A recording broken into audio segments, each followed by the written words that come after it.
Hi all, Randy Green here, and thank you for commenting on Secrets from Beyond the Holy Grail and your personal experiences with the topic of how things have a tendency to be seeded into the collective before some of us pick up on it, because new levels of information apparently need to be verbalized and put into the mix. I always think about whether or not I should take the bait, because I do get it as a kind of an input from where different processes will be exercised. And of course, they are coming from different factions that want us to investigate different angles and aspects of reality for whatever reason and purpose.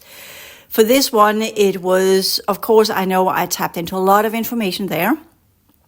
And it's a bit of a mouthful. And yes, it can all be broken down into individual courses or podcasts if I feel so inclined. And there's a lot of good information there. I think one that needs to be investigated more, Sumerian king lines, one of the comments go into that one. That's a good deep investigation that goes there, and that definitely begs more insights. And it does go with the last king that was of the Babylonian lineages. Again, I'm not very good at remembering names. That's because my brain prunes it out. Looking at it, prunes it out. I always just get the energy behind it, and why that's important more than the actual persons that exemplify that energy into our reality. And that, of course, go with the Niburians and some of these lineages that are in the mix and in play of some of the bigger things that are going on inside of reality right now, especially in America and the upcoming presidential election. So that's tied to that one, trying to play on some of these energies that were surrounding some of the old kings of the Sumerian lineages when they turned into the Babylonians. But that's where they became the Baals, and that's where that lineage were watered out. And they literally conflicted themselves, let me put it that way, into losing the ability to have the mandate for that position within society, and they were then raided or taken over by the Persians. I think is that the way the story goes. So we are having these different fluctuations where different groups crawl to power and then they lose their prerogative due to actions. We saw that with the pharaonic lineages as well, and some of their earlier rituals around mummification, which I have information of as well, and why they lost that ability and what it really meant to be mummified and why they even did so, and what it is a symbolic representation of a technology that was lost and onward and so forth. When it comes to the Ashanadine story about the different Jesuses, it never rang true to me. I'm sorry, it just didn't. For me, that was a way to work with when you have a population where you begin to work with ideas that might go against a specific type of belief system. Then these groups, as we have heard of so many times before, especially the Syrian bees here that were behind some of the information that were given in the Colontic Sciences, let me put a right word here so nobody gets offended. They saw that to do the transition between one mindset and a more open type of mindset where things could go into a more multidimensional interpretation, they chose a narrative that would not be too offensive, that would be 60% in alignment with the already existing narrative, so people would not get emotionally locked down, but would still be open for the new levels of information. And then they put in the concepts of multiple versions of ourselves and different people that were playing different roles in Earth history. And if we go in with the esoterics, there is this understanding that the character of Jesus was overshadowed by the big Syrian. So there you have some kind of similar idea that the human were there. There was kind of a version of the human before he was initiated. And then he was overshadowed by the great Syrian, and that was the Christ aspect of him. So other groups have worked with that idea as well. And that does not make one story more true than the other. It just shows how these extraterrestrial groups are feeding in different levels of information so that we take the bait, so we feel comfortable with the level of information they're feeding us. And in that way, get access to our thought processes from where they can seed in more information. It's all about code systems. It's all about how do we process information? What do they want us to process so that we get what we call in alignment with the new reality programs they want to seed in. And that's how I see these kind of things, not because they are the truth, because she got it from the Guardian Alliances, because we know the Guardian Alliances changed over time. Then it was that group and that group. And I was not part of these groups. I was just seeing it from the outside. So I don't know. I'm not going to be a smart girl here and say, oh, I know this is whatever.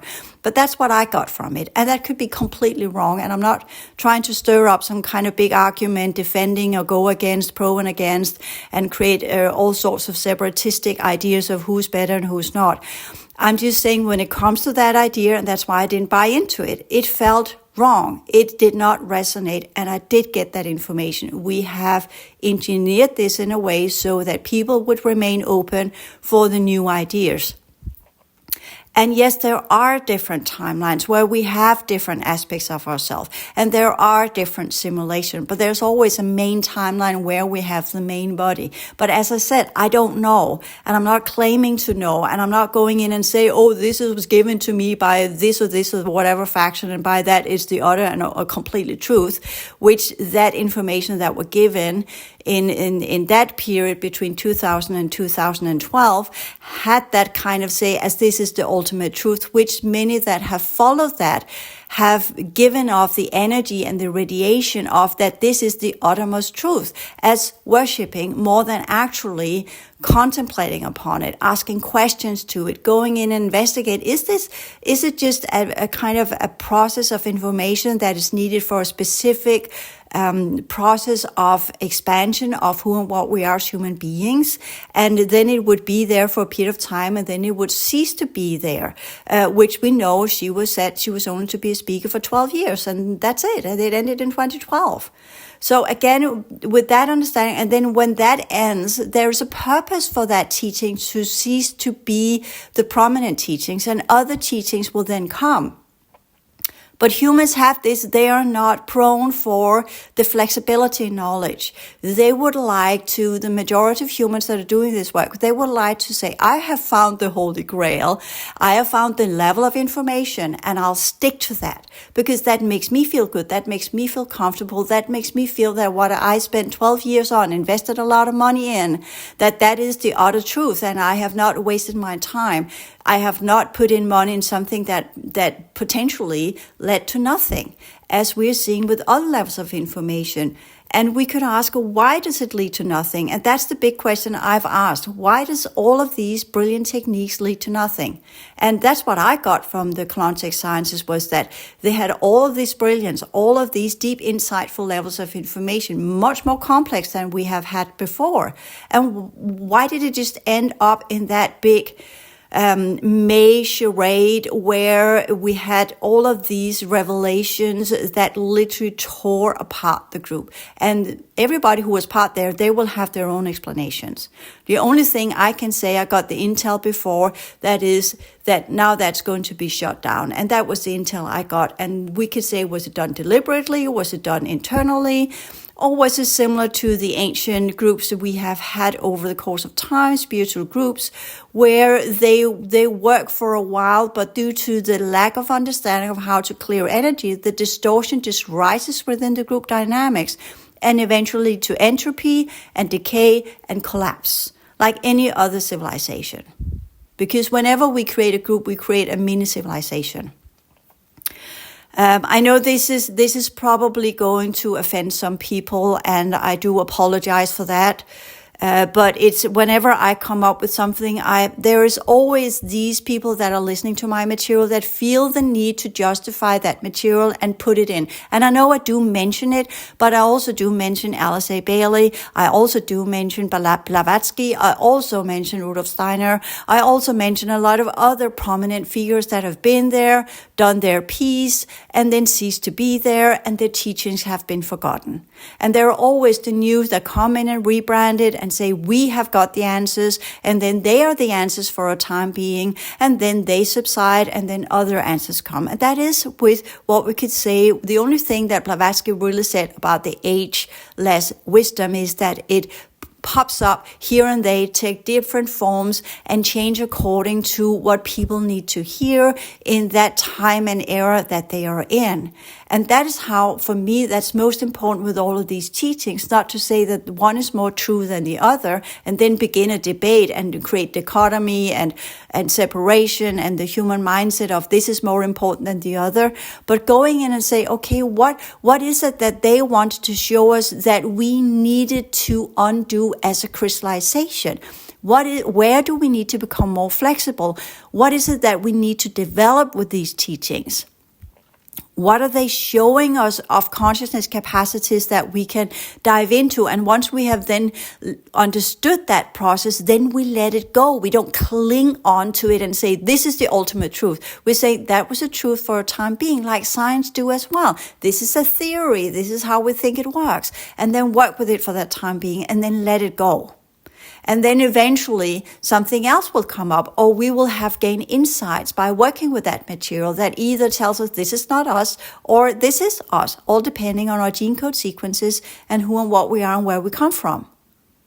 So in that manner, when we begin to really talk about energy work and awakening processes, going in and say one information system is more true than the other would be like cutting off the branch that we're sitting on, because that pushes us into polarity and opposition and segregation.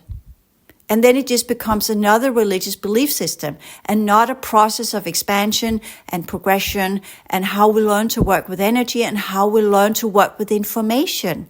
How we deal with information that's given to us. What do we do with what we learn? What do we do with the sciences that we get? What do we do with the understandings that are being provided to us? What did I do with, again, the only full lecture or speak I have seen were some of the things that were handed out for free on YouTube before it was taken down years ago. And the Carrie Cassidy interview of Ashiana Dean, where I saw some of the Syrian B sciences. And some of it rang true, and some of it was a little bit, that one is engineered in a specific way to show a concept, but it's not accurate because the accurate level is too complex. And she says that as well. This is just representation. I get them as downloads and they're just representations. But those who study it, they begin to say, no, these are actual literal sciences, similar like we look at the atom and say, that's how the atom looks. We know it doesn't, but we can't really grasp these otherworldly concepts. Hence, we are creating concepts that we can grasp. But then the human mind wants to cling on to these human concepts because we have made them. So they mean something to us. They are important for us. And that gives us perhaps status or power or some position in a world where everything's out of chaos. It just gives safety, perhaps. And taking that away is like getting the rock pulled away beneath our feet. And then there's nothing. Again, there's nothing. And then we have to rise up again to the occasion and say, okay, again, it was taken from me. Again, there's nothing for me to cling on to. Again, I'm standing here in the middle of chaos where nothing is in order, where nothing is as I want it to be. Or as we go into the level of, once we reach some of the other dimensions, some of the first layers we encounter there, aside from distortion and entities and what have you, could be senses of fragmentation, complete fragmentation, and chaos and confusion. And if we have the need from our human mind, which that's a kind of a defense mechanism, it's psychological defense mechanism. I cling on to this belief system, as we saw in the early Christians as well. And they thought literally that whatever that character was, whether it was real or not, and we can say this is based upon the idea that there was a man walking on the earth that was called Jesus, and he was a Jew, and he did give these teachings, whatever they were, as they're exemplified in the Gospels. The sayings that were exemplified in the Gospels, which later writers took and created into a story. But the sayings lingered on, that's the scholastic interpretation of it. As well as I've said certain things and people remember what I say, or you said something and people remember what you said. And then later on, as it was in the time period, it was common ground that you created a story around it, as we are seeing in our society as well. Someone is saying something and they create a half fiction, half true story about something. Right? Today we call that something else. But that's what the Gospels are in essence. Because if it was the truth, why are there 4 different versions? Right? So in that way we say, well, to come up with the answer to that, one would say, okay, there are 4 different gospels that literally portrays 4 different types.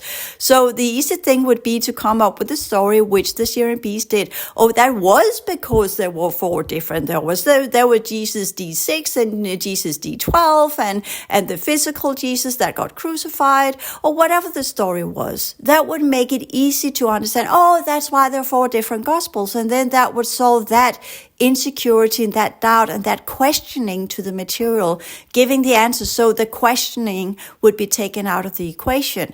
Because when you really go in and look in religious systems where there can be openings for questioning, then it comes into there is this opposition of doubt, and that is, if you do feel doubt about the system, then you can doubt further up, including the ones that you get the information from, be it the angels or the guardians or the way showers or whatever. And if you have doubt, well, then you're not fully engaged in the process of whatever is being presented to you, which some of these groups that are the founders of some of the world religions figured out a long time ago. The teachers, we could just call it in a nice way, that provided new levels of the information. We had some of the oldest Buddhist teachings that were taken up by Nagarjuna, and he created a new system to shut down some of the questioning. You had Paul that went in and took down the system of some of the old Jews. He was Jew himself, but he changed it due to his vision of the risen Christ, and closed down some of the questions there. And then people made it into a place where they would feel safe, where they would feel that this world of chaos suddenly had meaning, had purpose, from where they could thrive. Because that's a human need, to create meaning and purpose in a chaotic world where we find meaning in what we do. And that's part of the awakening too, that we find meaning in why we're doing this. Life is difficult, life hurts, life is a process of things that feels unpleasant. We go through so many different stages everyday life. And there it would be nice to say it has a purpose, it has a function, that my pain can be used for something productive, that my pain can be used for something that leads to some outcome that has a higher meaning. So at least whatever I'm going through is not pointless. Because as Viktor Frankl figured out in when he did his study of people that came out of the other end of the Second World War and what they had experienced in the different camps, was that the ones that kept the understanding that this has a purpose, this is a learning lesson, this is something where me and God, like in the story of Job, I can go in and prove that I actually have a true connection to something that's bigger than myself. Similar like people out in the ocean after where the ship has gone down, the ones that survive are the ones that have a purpose and a meaning of why they need to survive. If we have that, and that's the existential psychotherapy that I'm schooled in, and that's where I have got my license. So when we go in and understand that our psychodynamics can be eased out when we have a meaning and a purpose. And that's why I studied theology as well at the University of Copenhagen, because I knew this dynamic from being a psychotherapist, and I knew from all of my training as a licensed psychotherapist. And I'm saying it this way because in Denmark we have a specific way when we say we take an education. In America that means you do it on your own. No, I'm licensed, professional. I got paper on it, I examined in it, so it's completely legit, and it's like any other education that you will take that will give you the license to do what you do in America on the same level, just to put that in context. Due to the differences in languages, that has been thrown at me as well, that, yeah, you've just done this on your own. No, it's professional licensed psychotherapist. That's why I keep putting it in there, if anyone should have any doubt. Similar with the bachelor degree in theology. So when I went there, the idea was that I wanted to go in and investigate. First and foremost, I had some old ideas of how to translate the Hebrew Bible and what that meant, and learn it in its original language, including the Gospels in Greek and some of the church fathers in Latin, and learn what they actually said by the translation, just to discover that it is consensus-based, that the old texts, they are translated in that way. That's based upon consensus. senses. The scholars have agreed on that word means this and that word means that.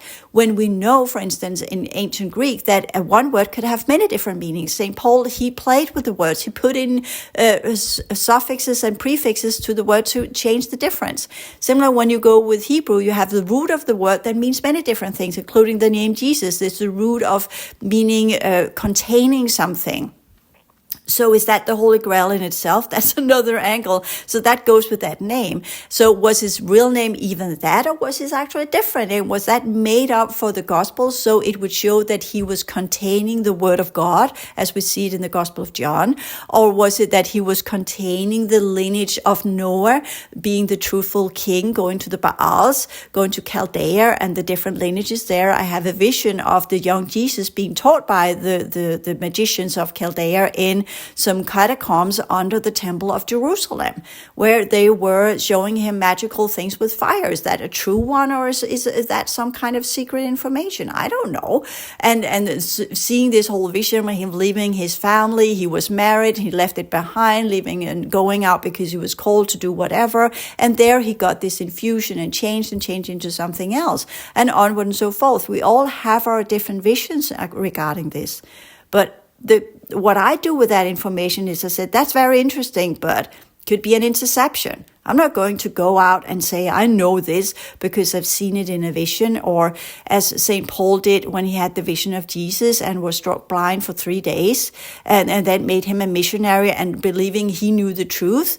That's how they tamper with us. They give us this information so we can take the bait, literally.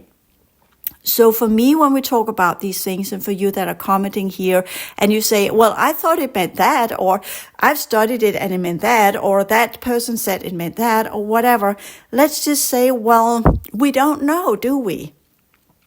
But what's the idea behind information? What is it that we need information for? We need information to expand our knowledge base.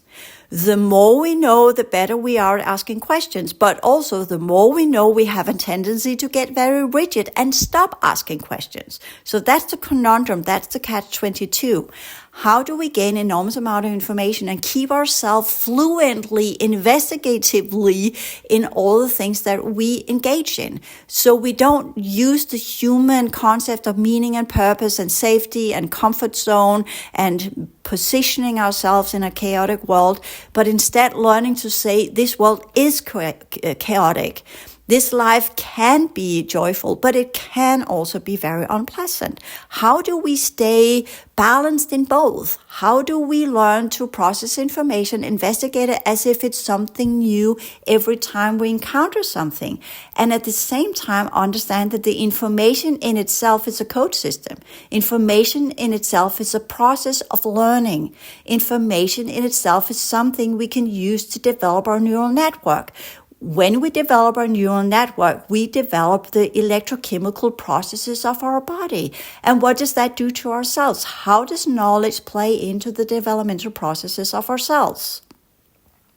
And that again goes in when we talk about food, and we talk about some of the different blood types, and we talk about the different lineages and all of these things. And that's where the investigation is not to rely 100% on what others are telling us, including me. I'm just giving you seeds for thought, or food for thought, where you go and you take the seed, as we know from one of the Gospels, where the character Jesus talks about the different seeds. The seeds are, the words of God are like seeds, and that means that whatever heavenly information you can get, and just there put as if it's the word of God, because that's the context and that was more suitable for the Jews he was talking to. They were very much into the idea of one God, and that God was governing their life to entirety. Hence, he needed to talk that way.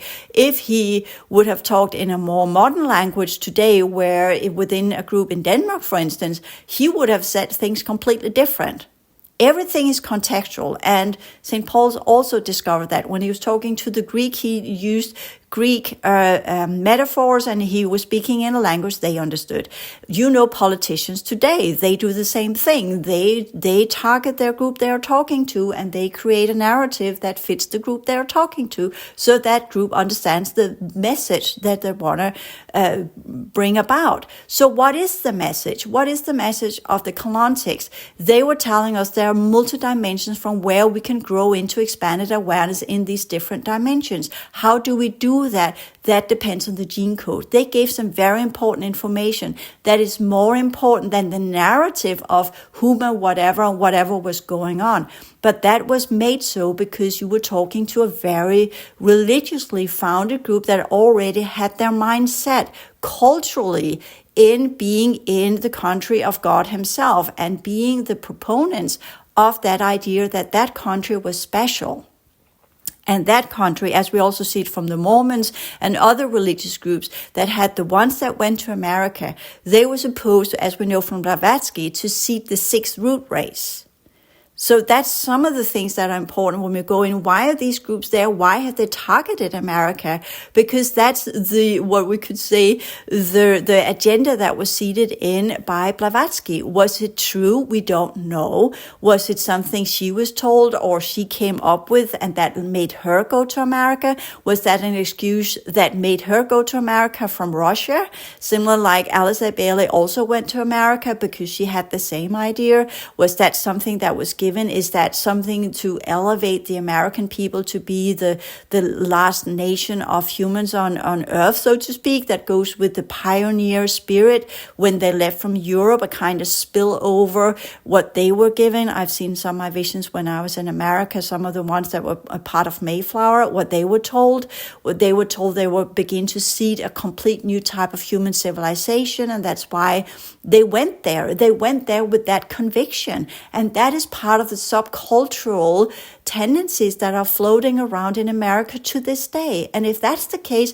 then you begin to understand why perhaps, I'm not saying it is so, I'm just speculating, why it is so that perhaps that faction created that story with a different type of Jesuses to feed into that already subcurrent that were there behind the American psychology. Whether it's known or unknown, it's infused everywhere. It's tying America together to think that this is the special country that is under the recognition of some kind of divine powers. That's all Baal. And that's what they did in Sumeria, and that's what they did in Babylonia, that's what they did in all of the ancient cultures. No matter what, that's what they did in the cities were under the protection of a specific god. So the land was under the protection of a specific god and what have you. So that's just that mindset. So how do we grow out of these antiquated mindsets that creates division? And that's one of the big takeaways I have from the Bailey material, is that we need to look in the way we process information so we don't create division. So we work on the idea of learning to work together as a team, as a unity, not as one, because we're not at one mend, as in atonement at one mend, like the Kalontics talk about. But because we're not one, we are very, very dissimilar. But we are part of the same field, and by our action in that same field, we affect the field in total. We are part of a collective. We're not an island. So what we do have an effect on the joint field we're part of. What we do have an effect on others. That's the first law that you know from the Gospels as well. Do unto others. So that's principle one. What you do, others can do as well. And you're the first of many. So what you do will impact the world. You will seed in and become the seeder of a new type of awareness. And that's, for me, that's most important when we talk about working with information. What do we do with the information we get? How do we work with that information? What are we alluding to? What kind of energy is infused in that information? What kind of energy are we really seeding in when we work with that information? And that goes back to the allegory or the parable where Jesus talked about the seed, the word that comes to each person, the knowledge, the secret knowledge that each person can get is received in different ways. For some, it goes into a rocky ground. That means you're already stubbornly pre-cognizant in specific ways that this is the way the world is and I'm not receptive for anything else. And that seed of change will literally just fizzle out and die. And then there are some levels where there is some kind of soil that is receptive, but then the wind comes and then the rain comes and then the sun comes and then it's watered out because the soil was not strong enough to hold that new idea, that new seed of information. And then there's the good soil where it goes down and then it really goes deep. And then even though the sun comes and the wind comes and the rain comes or whatever, hurricanes or whatever happens, it continues to grow and it grows and it grows and becomes a tree of knowledge where that really has rooted in on all levels of reality, from the deep levels of the roots to the highest levels of the crown of the tree in the sky.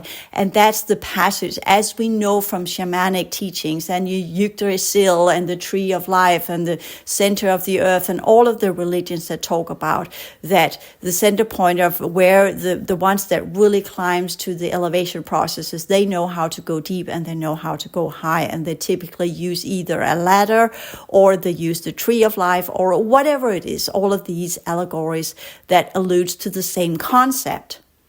And one of the things Blavatsky she worked with was the idea that everything is rooted in, that's the ageless wisdom. It is rooted into some basic concepts that different groups within humanity interpret differently over the course of time so that we can progress via the different root races that we are part of. Blavatsky seeded that in the 1800s. So we have the original root races that are seeded in, and then we have the sub races. And each one of these have a different specific way of working with reality. And that is what we call the lineages. And that's the idea. And where does she get that idea from? She could have gotten it from, she was very highly influenced by some of the Tibetan monks that she was part of. So that could be rooted in Buddhist what we call cosmology. We don't know. We can speculate. Or she said she got it from some masters, some ascended masters, and what have you, that seeded that in. Who were these ascended masters? Was it the Great White Brotherhood? Or was it someone else? They played with the same level of information. So we have had it in different aspects and different angles over the course of time. And that's why nobody can really claim, I got the true version of it. No, you got your version of it. It might be true to you, but it's not the same as true to everybody. Because if we go with the idea of different root races and different sub-races that process information differently to develop different levels of the racial grids, to develop different types of organic vessels, to develop different types of consciousness structures, to develop different types of energy units from where reality can live to its highest potentials within different groups of civilizations, within different settings, with different concepts and ideas of what reality is, well, then we begin to understand, okay, it's not our job to go in and say we are the ultimate top level of civilization, which we're not. We're just another sub-race within another root race, within another reality field. And what is our main task in that? And that is to progress and develop and investigate and figure out what reality truly is, and then learn how to deal with the different energetic units as they present themselves in food or in biology or in reality or in our everyday life or whatever level we are looking at, because each level has a different aspect to it that we can learn how to manage, administer, and transform energy.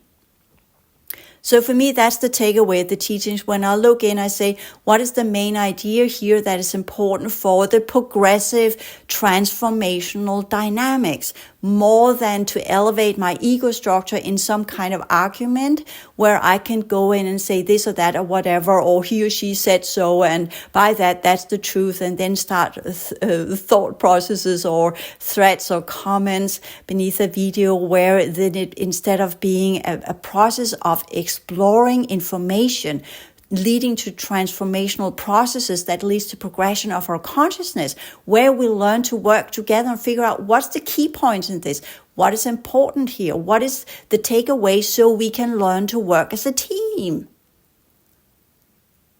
teamwork. So we can challenge or deal with the challenges at hand. And that we say, how do we deal with the challenges at hand? There are so many. Exactly. That's where we need the multidimensional aspect of reality and the multifaceted understanding of the different levels of the faction, which the Kalontics brought in. They brought that part of the information in. And then there was a lot of it that was a little bit more kind of, okay, perhaps a little bit less useful as things are now. They were useful back then, but they're not so useful anymore because time has changed. Things have shifted. The different groups that are here are different than they were 20 years ago, and onward and so forth. So how do we adapt the knowledge that's been given over the course of time to both be historically correct so we can clear the timelines and kind of dissolve what we have got affiliation with these thought patterns and code systems and what keeps us stuck in the past? And what can we derive from it that is a dynamic, a psychodynamic, a process that will lead to further progression of who and what we are now? What can we take from the different teaching systems that teaches us to progress, that teaches us to learn to deal with changes, that teaches us to learn to evolve as human beings into the highest version of what we can be as humans, so that we really begin to understand that we are responsible for who and what we are. Others are responsible for who and what they are, but we are all responsible for the world that we are part of. And if we learn to work as a team, then that world would definitely look 10 times better, more than who is right, who is wrong, who has the highest level of knowledge, who has the lowest level of knowledge, who is on which side of whatever side of the fence, and onward and so forth. All of these segregation, separatistic ideas that leads to different forms of clashes between mindset, clashes between emotional structures, clashes between biological vessels, all depending on what level that you are having the opposition and the polarity, so to speak. So the whole purpose of all of this is when we look at polarity dynamics, as I teach in the transition sciences, how do we turn opposition dynamics into transformative processes where we learn to take A and B that are clearly in opposition to each other in the triangle and find the other highest point, the synergy, like Hegel talked about. How do you create synergy out of oppositions? That was his contribution to some of the psychodynamics and energetic dynamics we need to learn to work with, and onward and so forth. Everybody has a contribution to the puzzle of how do we as a civilization reach our highest potentials, and what is the pathway to get there, and how do we combine the information, the snippets, the windows of opportunity that are bleeding through and giving us information. And when is it deception, when it is interception, and when it is fed into our brain for reasons and purposes. And should we then take the bait? Should we get hooked and investigate it further, or should we just let it go because we can see that type of energy is something we do not want to engage in? So what I'm here saying, and I'm saying it without saying it explicitly, the reason why the Sumerian Grail and the whole lineages and all this, that's because of the 2-8 pillar. The reason why it's important to understand the Baals and their dynamics is due to the upcoming election in America. And that is going to, again, have a huge purpose and a function that for some will be the revival of a lineage that thought to be long gone because they played out their role back in the Baal Madukian ages of the last king of Sumeria or Babylon. And that's that lineage they're trying to revive.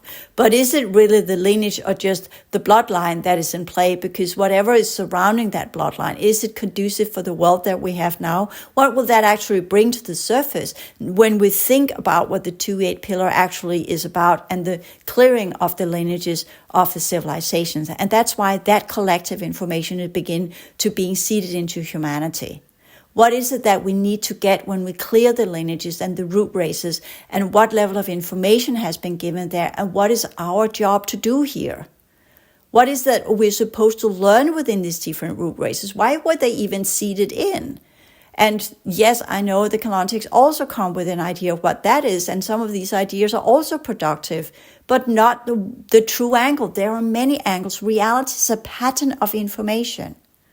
And it's up to us to decode that pattern of information, not because it makes us teachers or we go out and gain power, but because that will teach us how to work with our energy system. It will teach us how to work with our lineages and where we came from and why we were seeded into this reality or chose to come into this reality, why our organic vessels were as they were in the beginning before the colonization, and why they changed in the different root races and why they genetically altered these different root races to be linked up to different factions and different other dimensional programs.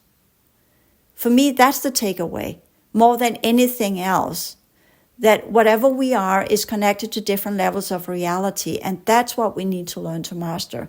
And whatever tool and whatever method we use, sorry about that, on the different levels, are part of these different energetic layers where we learn to transform energy.